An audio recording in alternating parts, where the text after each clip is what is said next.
इथं आपण भिजवलेली मुगाची डाळ घेतली आहे, ती टाकूया. त्यामध्ये दुधी भोपळा, कोथिंबीर, लसूण, हिरवी मिरची, दही. आता हे सगळं आपण मिक्सरला बारीक वाटून घेऊ. इथं आपण वाटलेलं दुधी भोपळा आणि मुगाची डाळ ते कढईमध्ये काढून घेऊ. त्यामध्ये आपल्याला टाकायचा गरम मसाला, थोडीशी हळद, थोडीशी कसुरी मेथी, चवीनुसार मीठ आणि थोडंसं तेल. गॅस चालू करायचा आहे आणि सगळं आपल्याला आता चांगलं शिजवून घ्यायचं आहे.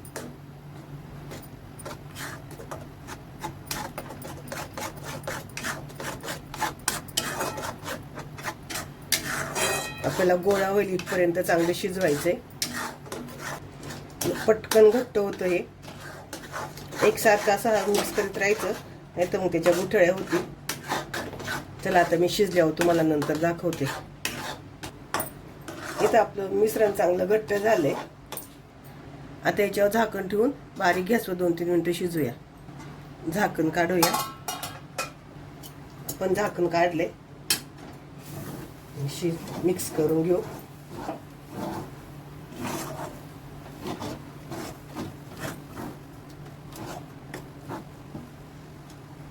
अजून थोडीशी कसर बाकी आहे, त्याला शिजून घेऊया अजून.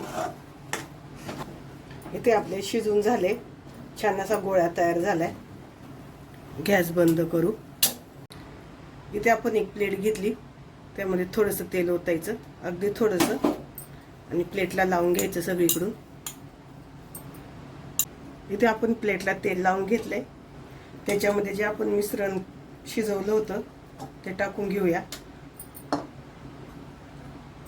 वाटीला थोडंसं तेल लावून घ्यायचं बुडाला आणि वाटीच्या साहाय्याने असं पसरून घ्यायचं ते.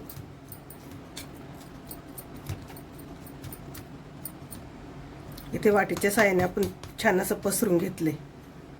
आपण इथं फ्राय पॅन तापत ठेवलाय. त्यामध्ये टाकणार आहे जिरं. जिरं छान फुललं की त्यामध्ये कांदा आपल्याला परतून घ्यायचा आहे. बारीक चिरलाय कांदा मी एकदम. तुम्हाला बारीक नसेल कापता येत तर खोबरे किसायच्या किसणीवर किसला तरी चालेल. इथे छान आपल्याला कांदा आता लाल करून घ्यायचा आहे. इथं आपला कांद्याचा कलर बदललाय.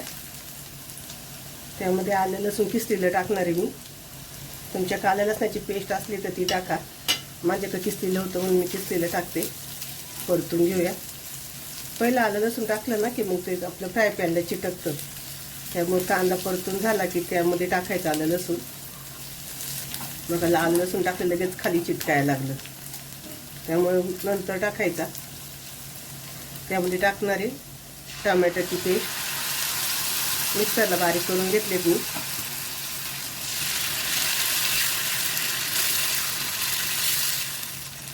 कच्चे टमाटे शिजवलेले नाहीत. आता हे आपलं टमाटर चांगलं शिजून घ्यायचंय. तेल सुटेपर्यंत शिजून घेणार आहे आपण हे. इथं आपण टोमॅटो मिक्सरला बारीक करून टाकला होता. छान परतून झालाय तो. तुम्ही बघत असाल तर त्याचं तेल सुटले साईडने. त्यामध्ये आपण मसाले टाकूया. गॅस बारीक करूया. गरम मसाला, तिखटवाली लाल मिरची पावडर, काश्मीरी लाल मिरची पावडर, धनिया पावडर, सगळे मसाले मिक्स करून घेऊ.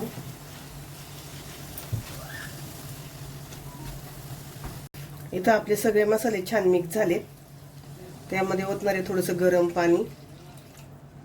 पाणी ओतल्यानंतर मिक्स करून घ्यायचं. अजून थोडंसं पाणी होते ते मी.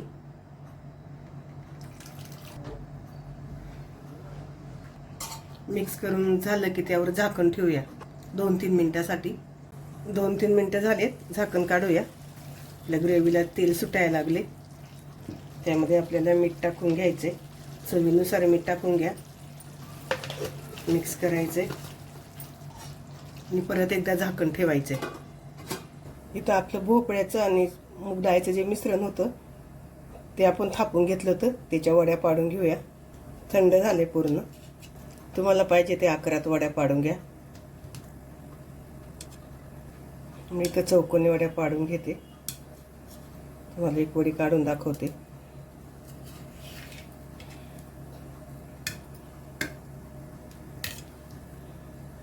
बघा. अशा वड्या तयार होतात, एकदम अशा मऊ. आपण झाकून खोलूया, मिक्स करू.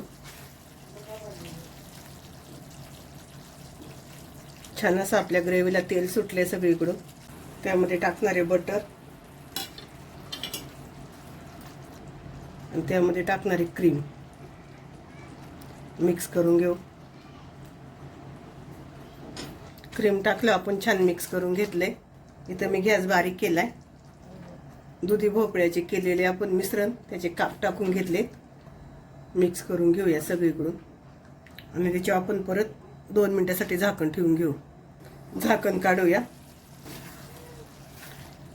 इथं छान आपली भाजी तयार झाली, अगदी पनीरच्या भाजीसारखी दिसते. त्याच्यावर कोथिंबीर